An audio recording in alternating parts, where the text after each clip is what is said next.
Europe 1 Soir. 19h, 21h, Pierre de Villeneuve. Et je salue mes camarades de la première heure. Bonsoir Catherine Ney. Catherine Ney qui est en grande conversation avec Gilles William. Mais j'imagine, très bien. Mais alors, les conversations restent entre vous. Chère Catherine, bonsoir. Bonsoir à Jules Torres, journaliste politique au JDD, et Maître Goldnadel, qui est là également pour cette première heure, et on va parler beaucoup évidemment de la mort de Jean-Marie Le Pen qui quitte ce monde à l'âge de 96 ans. Écoutez, c'était sur Europe 1 tout à l'heure, la réaction de Bruno Gollnisch dans le journal de 13h. Je pense qu'il a été un éveilleur. Il a réveillé un certain nombre de peuples, pas seulement en France. Cette défense de l'identité nationale contre les forces obscures d'un mondialisme dont on voit bien les dégâts considérable, mais dont on attend toujours les bénéfices. Elle a fait école en Europe. Beaucoup de mouvements européens aujourd'hui, que l'on appelle de termes plus ou moins appropriés, souverainistes, identitaires, voire même populistes, eh bien ces mouvements ont pris le Front National comme modèle. Même des personnalités d'autres continents, africaines, asiatiques, venaient voir Jean-Marie Le Pen et le considéraient comme un modèle, et avaient bien perçu qu'en défendant l'identité de son pays, implicitement, il défendait aussi la leur. Voilà la réaction de Bruno Gollnisch, qui longtemps a été aux côtés de Jean-Marie Le Pen, qui repart, donc du coup, qui quitte ce monde avec quoi? Avec Catherine Ney, un sentiment de devoir accompli? Est-ce qu'on peut dire ça? Ah ben ça, je ne sais pas avec quel sentiment il a quitté ce monde. En tous les cas, il avait lâché prise depuis plusieurs mois. Et il estimait que Marine faisait son travail, et il avait fini de se battre avec elle. Il l'a laissée prospérer d'ailleurs, et je crois qu'il a admiré. Je crois que sa dernière joie, ça a été de voir le score qu'elle a obtenu aux dernières élections. Donc oui, mais c'est quelqu'un Marine, qui a pris ses distances par rapport à son père. Qui n'était pas sur la ligne avec elle, et qui est aujourd'hui Marine Le Pen. C'est autre chose. On a tourné une page, et maintenant on pourrait dire que le lepénisme, c'est le marinisme qui va pouvoir continuer. Voilà. Comment est-ce que vous voyez les choses, Gilles William Goldnadel? Parce qu'il y a eu trois types de réactions. Il y a eu les réactions à gauche qui dit, Jean-Luc Mélenchon dit, n'oublions pas que c'était un antisémite, un raciste. Il y a l'exécutif qui dit c'est une figure, l'Élysée sans citer Emmanuel Macron, ça mérite d'être relevé, dit que c'est une figure de l'extrême droite, et c'est à l'histoire de juger. François Bayrou dit que c'est en le combattant qu'on voyait que c'était un combattant, et puis il y a eu effectivement un peu on a vu le terme visionnaire dans certains propos de membres du RN. Écoutez, pour résumer ce que je pense, quand bien même je le détesterais, que je ne le piétinerais pas aujourd'hui, de toute manière. Mais il se trouve qu'il m'a toujours inspiré des sentiments mélangés. J'ai toujours reconnu sa clairvoyance sur les excès de l'immigration, et sa manière dont il regardait la Shoah, sans aucune compassion. Je la trouvais tout à fait détestable. Mais même lorsque je le taxais d'une manière d'antisémitisme, je considère encore davantage aujourd'hui que l'extrême gauche, et notamment le mélenchonisme, incarne un antisémitisme beaucoup plus vivant, beaucoup plus dangereux, beaucoup plus agressif que ne l'incarnait M. Jean-Marie Le Pen, qui incarnait déjà à son époque une sorte d'antisémitisme du passé. Et s'agissant de Marine Le Pen, si on doit parler d'héritage, je pense qu'elle a renoncé au pire en conservant le meilleur. Donc Gilles William, quand aujourd'hui Plantu fait un dessin opposant Jean-Marie Le Pen avec les propos qu'il y a eu sur notamment les chambres à gaz, détail de l'histoire, et Jean-Luc Mélenchon qui dit que l'antisémitisme est, comment dirais-je, très petit en France, résiduel, mais merci, je cherchais le mot, il a raison. C'est-à-dire que Mélenchon qui taxe Le Pen d'antisémitisme... Non, mais moi je ne renvoie même pas dos à dos Le Pen et Mélenchon.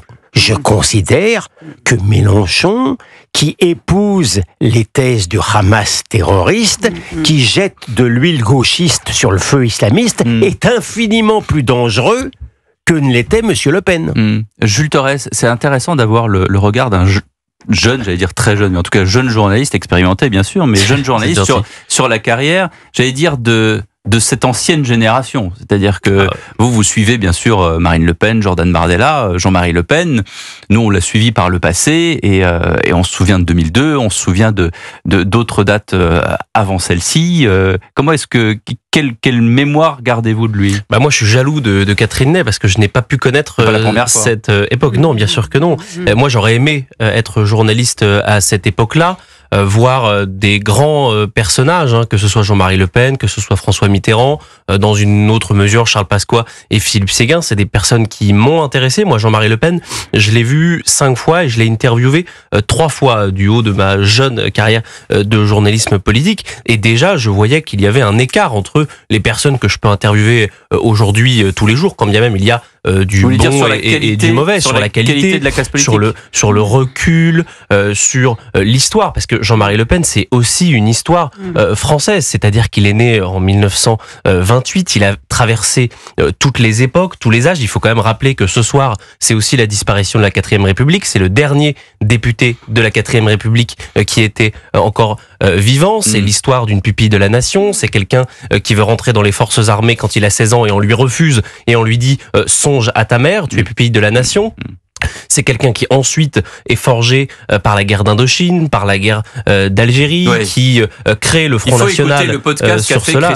Il est magnifique le podcast. Donc voilà. Et puis ensuite, c'est une carrière politique comme on n'en fait plus, une carrière politique de conviction, d'outrance, une carrière politique, où il y a vraiment beaucoup de choses à raconter. Voilà moi ce que je retiens de Jean-Marie Le Pen, c'est une histoire française. Alors en tout cas, il y a évidemment un destin, il y a une carrière politique, il y a la fondation du Front National en 1972, et puis il y a des coups d'éclat à la télévision, à la radio, avec des débats, et notamment ce débat avec Bernard Tapie en 1989. Et l'an dernier, dans l'émission Les Incorrectibles, le fils de Bernard Tapie, Laurent Tapie, disait que, en fait, sur le fond, Jean-Marie Le Pen avait raison par rapport à son père. On écoute. On se souvient tous de ce débat face à Jean-Marie Le Pen. Ça avait été un moment vraiment charnière pour lui, où c'était les médias qui s'en sont gargarisés, quoi. C'est une réalité, ça a été un moment charnière parce que, sur le plan de la forme, il a dominé le débat. Avec le recul, je vais vous dire, c'est un des trucs dont je suis le moins fier pour le coup. Parce que les événements ont montré que sur le fond de les discussions, c'est pas Tapie qui avait raison. Alors c'est puissant ce que vous dites là. Mais oui, mais il faut être objectif. Le fils de Bernard Tapie reconnaît aujourd'hui que sur le fond, c'était Jean-Marie Le Pen qui avait eu raison. Mais vous, à moins d'être aveugle, vous pouvez pas dire le contraire. Vous savez, vous avez le droit de vous tromper dans la vie. Ce qui est grave, c'est de persister dans l'erreur. Vous vous en souvenez de ce débat, Catherine ? Oui, je m'en souviens, mais dans le fond... Il était ministre à l'époque, Tapie ? Pas encore, je sais plus. Dans tous les cas, c'est un débat pendant les européennes, là. Oui. Il était mandaté par... oui, bien sûr, il était mandaté par François Mitterrand, et il était, dans le fond, dans un rôle de composition. Il devait battre Le Pen sur des idées qui n'étaient pas celles de Le Pen, alors que probablement, aujourd'hui, Tapie aurait complètement adhéré aux idées de Le Pen.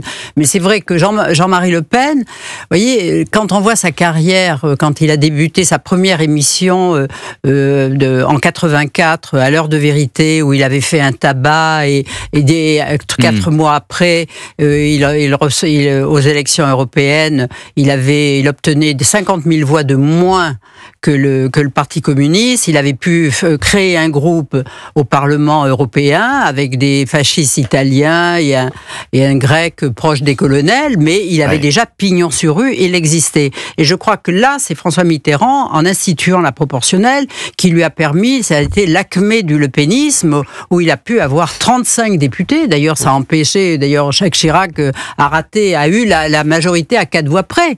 Mais ceux avec qui il est arrivé au Parlement au Parlement français, c'était des gens comme Charles de Chambrun, qui était descendant du marquis de Lafayette, ancien député gaulliste. Il y avait des avocats comme Maître Arrigui, qui avait joué un rôle très important dans le faux attentat de Mitterrand là, à l'Observatoire. Il y avait Jean-Claude Martinez, qui était un grand professeur d'économie, de droit. Il y avait le beau-frère de Bachelot, le docteur Bachelot. Il y avait Olivier d'Ormesson, le cousin de Jean d'Ormesson, qui, avec Arrigui, ont joué un grand rôle pour justement réconcilier Jean-Marie Le Pen avec la communauté juive, et il était parti et il avait réussi à organiser un voyage en Israël, parce qu'il faut se dire aussi que l'antisémite Le Pen, entre guillemets, était sioniste. Il était pro-Israël. Et il devait rencontrer le général Sharon, vainqueur de la guerre des 6 jours,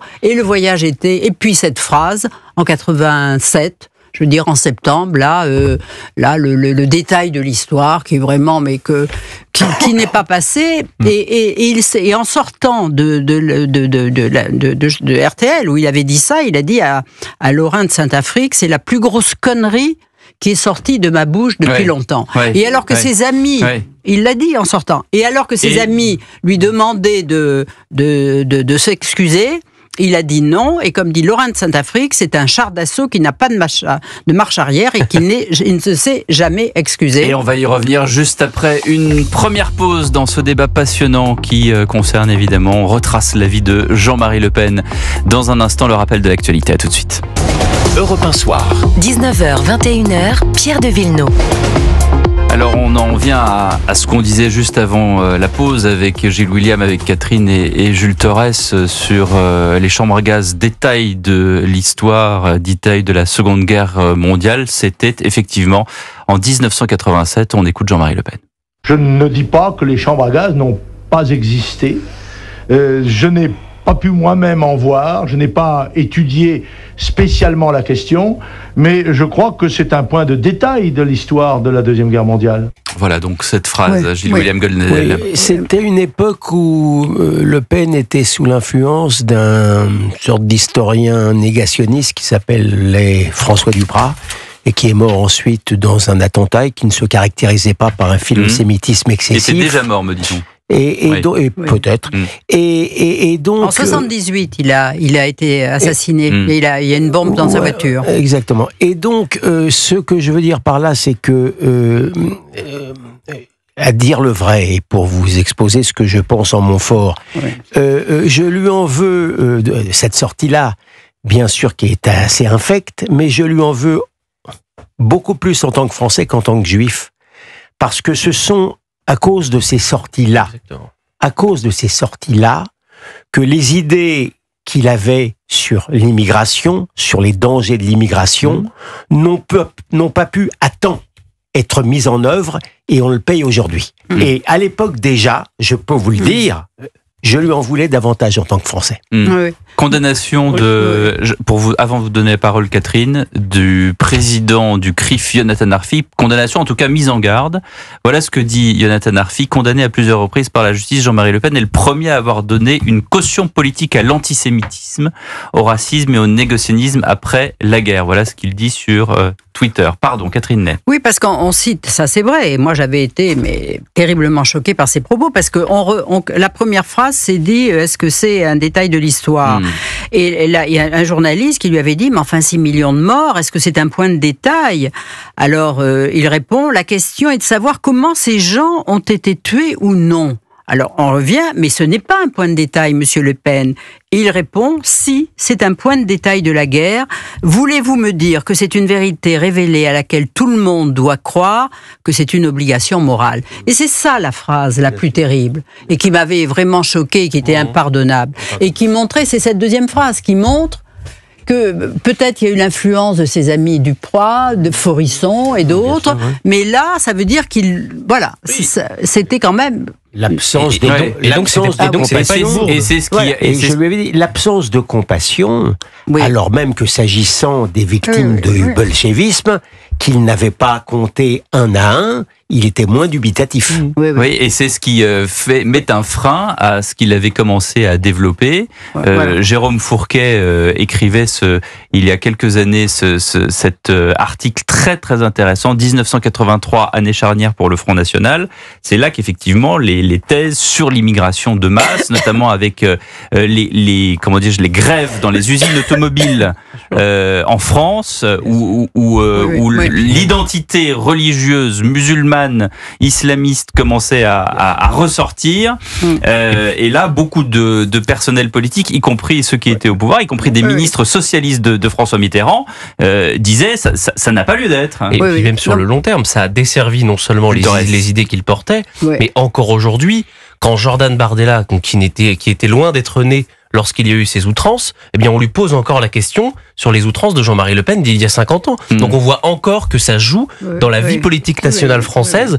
C'est les sorties de Jean-Marie Le Pen, elles causent encore beaucoup de tort aux membres, par exemple, du Rassemblement national aujourd'hui. Catherine. William a dit quelque chose de très intéressant, c'est son manque de compassion pour les 6 millions de morts de la Shoah, alors que la première émission, L'heure de vérité, où il avait fait un succès formidable, il s'était levé et avait demandé 1 minute de silence pour tous les morts qui étaient dus du bolchevisme et des camps de concentration. Et là, tout le monde s'était levé, enfin ses amis, et qu'il n'avait pas, il était borgne. Là, pour le coup, il était borgne. Voilà. Ouais. Et alors, je reviens sur ce que je disais tout à l'heure à propos de ces grèves en 1983. L'Expansion publie le 3 janvier 83 un article intitulé « L'automobile otage de ces immigrés, Aulnay, Poissy, Flins, comment la CGT récupère la révolte des musulmans ». Gaston Defferre, à l'époque ministre de l'Intérieur socialiste, évoque le 26 janvier 83 sur Europe 1 le rôle d'intégriste et de chiite dans ces grèves. Et toutes ces idées-là, elles sont portées par Jean-Marie Le Pen. Effectivement, Gilles William a raison, arrive cette interview 4 ans plus tard, et là, bam, et tout est décrédibilisé. Dans le débat face à Tapi, c'est la même chose. Tapi utilise des arguments moraux, utilise ce qu'on pourrait qualifier aujourd'hui l'argument de la bien-pensance et du politiquement correct contre Jean-Marie Le Pen qui, 40 ans plus tard, avait raison. D'ailleurs, l'émission s'appelait L'immigration en question. Et on avait bien vu que maintenant, quand on le regarde... Bon, en tout cas, ça ne l'a pas empêché de revenir à l'Assemblée nationale. Écoutez-le, le 3 avril 1986, au micro d'Europe 1, Jean-Marie Le Pen retourne à l'Assemblée nationale. C'est un vieux souvenir. Je suis entré pour la première fois dans cette maison il y a 30 ans et je l'ai quittée il y a 23 ans. Alors, je vais vous dire, ça ne me rajeunit pas. Si j'ai essayé d'y revenir, c'est qu'il y avait un intérêt pour les idées que je défends et que je n'ai cessé de défendre. Alors, je compte les servir ici avec plus d'efficacité qu'ailleurs. C'est ce qui justifie ma présence, en quelque sorte. Catherine Ney. Il a pu avoir ce groupe et être élu grâce à la proportionnelle. Et d'ailleurs, en 88, où Mitterrand a été réélu, et où lui-même, Jean-Marie Le Pen, malgré ses discours, ses déclarations sur le détail de l'histoire, s'est présenté à la présidentielle, a quand même fait plus de 14% des voix en 88. Mais là, il a été battu. On a retrouvé le système classique d'élection aux législatives, et il a été battu. Est-ce qu'il y a eu, comme le dit la légende, une rencontre Chirac-Le Pen juste avant l'élection de 88? C'est parce qu'il y a des rumeurs là-dessus et Moi, je n'en sais rien. Gilles William, vous avez des... je ne sais pas. Je n'ai pas d'informations confidentielles. Parce qu'ils s'étaient rencontrés, il y avait une photo où ils s'étaient croisés, mais dans un lieu de villégiature où ils étaient à la plage et ils se sont croisés. Mais dire qu'ils se parlaient, Jacques Chirac avait une allergie, c'était de l'ordre de l'allergie profonde à Jean-Marie Le Pen. Et il avait un temps, Le Pen aurait voulu avoir l'investiture gaulliste pour une élection. Et là, Jacques Chirac avait dit, mais jamais. En tout cas, Charles Pasqua, qui aurait organisé cette entrevue entre Jacques Chirac et Jean-Marie Le Pen, dit dans ses mémoires qu'elle a existé. Et qu'elle a existé. En tout cas, Jacques Chirac refusait de débattre face à Jean-Marie Le Pen dans l'entre-deux-tours de 2002, puisque c'est là, et on va en parler de cette élection de 2002 qui est très très intéressante à commenter, parce que on dit tous, et on le sait, qu'il avait peur d'avoir c'est pas un grand débatteur, Jacques Chirac. Le pouvoir. Non. Et alors écoutez, Jean-Marie Le Pen qui réagit justement à ce refus de débattre de Jacques Chirac. Oui, c'est une atteinte insupportable, inadmissible aux règles républicaines et démocratiques. En récusant ma présence c'est une pitoyable dérobade. Comme on dit dans la cour des lycées, il se dégonfle, il n'ose pas se battre, il s'enfuit et de loin, il lance des injures. Question morale, dit-il. Question morale, parce que Jacques Chirac est un parangon de morale. Je croyais qu'il avait aux trousses un certain nombre de magistrats, et j'ai l'impression d'ailleurs que c'est pour les fuir qu'il s'est représenté à la présidence de la République. Ah, c'est ça. Au-delà je fais juste une parenthèse sur les mots employés, il y a quand même un verbe chez Jean-Marie Le Pen qui restera dans mais dans ça, les annales. c'est l'éducation jésuite à Vannes pendant 4 ans, où il a appris le latin et le grec, et quand il avait son groupe de députés européens, dont un grec qui était proche des colonels, il était venu à Athènes, il avait fait un discours en grec classique. Pas mal pour un type de pêcheur. Oui, mais au-delà de sa formation, il avait une faconde, un talent très musicien exceptionnel. Même Monsieur Mélenchon, qui est un bon tribun, ne lui arrive pas à la cheville. Mais pour reparler des relations entre Chirac et Le Pen, qui étaient effectivement très, très conflictuelles, un Mitterrand avait moins de détestation pour Le Pen, et d'ailleurs, le regard que Mitterrand portait sur la période pétainiste était pour le moins effectivement indulgent, comme celui de Jean-Marie Le Pen. Ça explique quand même beaucoup de choses. En tout cas, c'est une génération qui avait vécu des périodes de la guerre, la 4e République, et il y avait... C'est juste. Et de toute façon, le débat entre Chirac et Jean-Marie Le Pen aurait tourné essentiellement sur... Au pugilat non, pas forcément au pugilat, mais Jean-Marie Le Pen, il sera arrivé avec un dossier comme ça sur les affaires des emplois de fictifs de Paris. Il sera arrivé comme ça avec les affaires du RPR, et ça aurait pas été un débat, ça aurait été un vrai règlement de compte. On va se retrouver dans un instant. Je vous signale que nous sommes le 7 janvier 2025, et le 7 janvier 2015, Charlie Hebdo était victime d'un effroyable attentat terroriste. Pour Europe 1, Philippe Val, ancien directeur du journal satirique, raconte avec les archives d'Europe 1 les témoignages saisissants comme celui du journaliste Laurent Léger, rescapé de l'attentat. Le tireur a tiré partout dans le tas, quoi. À part Charb, non, il a demandé nullement l'identité des uns et des autres, il a juste tiré. Au cœur de l'actu, il y a 10 ans, l'attentat de Charlie Hebdo, le nouveau podcast de la rédaction d'Europe 1 à écouter dès maintenant sur le site et l'application Europe 1, et ce samedi de 14h à 15h sur l'antenne d'Europe 1. On se retrouve dans un instant sur Europe 1. Europe 1 Soir. 19h, 21h, Pierre de Villeneuve. Et tandis que donc se tient cette manifestation à Paris, place de la République, pour célébrer la mort de Jean-Marie Le Pen. Voilà, c'est le copain de Monsieur Poutou. Je voudrais qu'on écoute Jean-Marie Le Pen le 16 janvier 2011. C'était à Tours pour son dernier discours au moment de passer le témoin à sa fille. Il annonce justement l'élection de Marine Le Pen à la tête du Front National. Marine Le Pen, 11 546, soit 67,65%. Marine Le Pen est élue présidente du Front National. Voilà donc. L'émotion m'étreint, je ne vous le cache pas, pour la confiance que vous avez témoignée, pour l'amitié que vous avez témoignée. Merci encore. Voilà donc son dernier discours où il est ému et il passe le flambeau à sa fille, et après, Catherine Ney, rien ne va plus ? Rien ne va plus, parce que d'abord, quand on a été créer un parti soi-même, qu'on l'a amené à un certain développement, passer le pouvoir, parce qu'on est banni par toute la classe politique à cause de déclarations tout à fait regrettables et qu'on ne peut pas pardonner, c'est toujours difficile de s'en aller. C'est pour tous ceux qui, même ceux qui passent le pouvoir à leurs enfants. On connaît d'autres chefs d'entreprise qui ont une grosse réprime.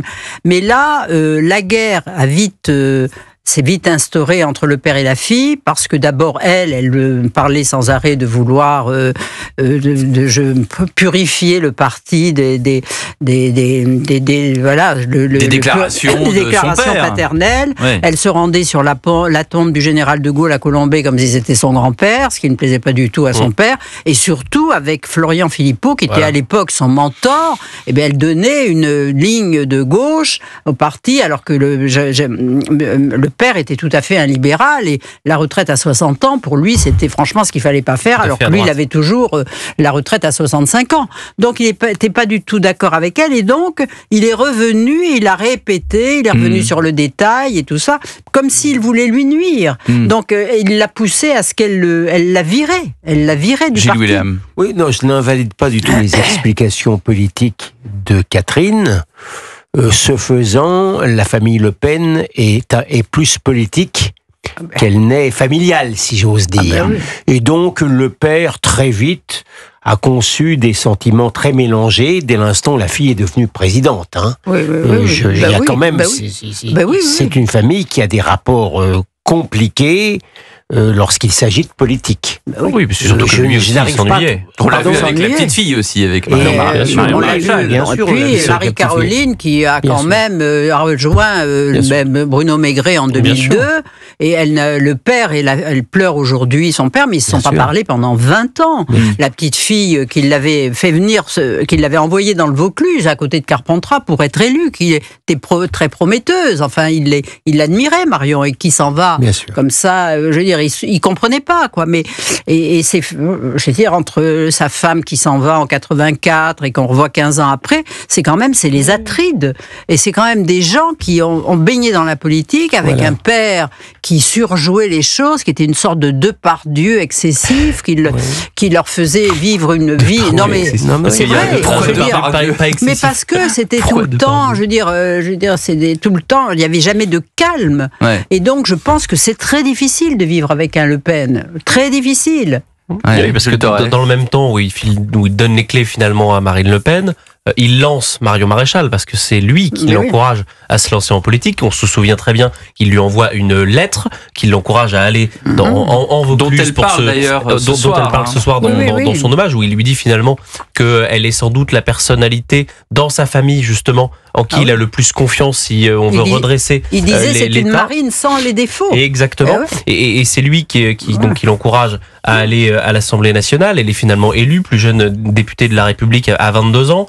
Et au final, on voit bien que l'orientation que prend le parti à partir de 2012, et en effet, Catherine l'a très bien dit, avec Florian Philippot, une ligne plus à gauche, plus étatiste, beaucoup moins libérale, et donc qui n'est pas du tout la ligne de Marion Maréchal. Et on verra bien d'ailleurs l'ambiguïté de Jean-Marie Le Pen pendant la présidentielle de 2022, où il hésitait quasiment entre soutenir Éric Zemmour et soutenir Marine Le Pen, sa propre fille.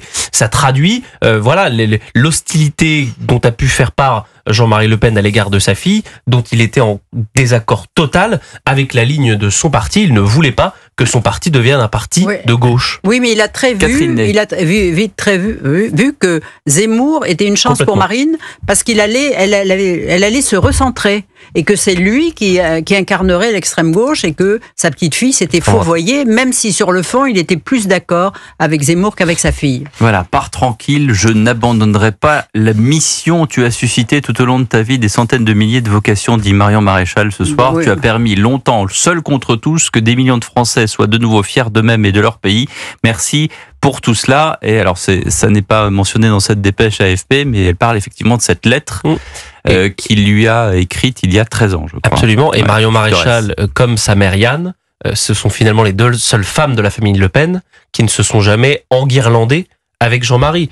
Marine Le Pen, on a bien compris que en excluant son père en 2015, eh bien, il y avait eu de l'hostilité. En 1998, Marie-Caroline qui part dans les bras de Philippe Ollivier, son mari, pour rejoindre le maigretisme, eh bien là aussi ça crée une fracture et je crois qu'ils se sont reparlés 22 ou 23 ans après. Hein, c'est tout à fait récent. Donc on voit bien que en effet l'héritière sans nul doute de Jean-Marie Le Pen, c'est pas Marine Le Pen, c'est Marion Maréchal. Oui, mais Marion, mais elle ne venait pas le voir. Quand elle venait voir sa mère les dernières années, elle ne venait pas le voir. Et donc, je pense qu'il en a souffert. Donc, c'est une famille très compliquée. Et pour soutenir sa fille, Marine avait puni sa sœur Yann et l'avait virée du parti, alors qu'elle était salariée du parti depuis 20 ans. Donc, vous voyez, quand on racontait ça au patriarche, il disait, qu'est-ce que vous voulez? Ce sont des femmes, ce sont des Le Pen. Il était un peu dépassé par toute cette effervescence, ces fâcheries. Mais les Le Pen sont comme ça, quoi. quoi. Catherine Ney, vous avez brossé le portrait de Jean-Marie Le Pen tout récemment dans le journal du dimanche. D'ailleurs, c'est quelque chose qu'on peut retrouver dans un livre justement qui regroupe tous ces portraits. Je me souviens très bien d'une formule qui ne vous appartient qu'à vous, Catherine, quand vous arrivez. Et vous dites le jardin laisse deviner un jardinier en télétravail. Ça voulait dire qu'il y avait un petit peu trop de feuilles mortes. Non, mais c'est vrai que... Et après, comment vous a-t-il paru Jean-Marie Le Pen? C'était quoi, il y a 4-5 ans? 3-4 ans? Non, il y a 3 ans. Mais d'abord, il pouvait plus se lever et il pouvait plus marcher. Donc, il n'a pas quitté son fauteuil pendant que je l'ai vu.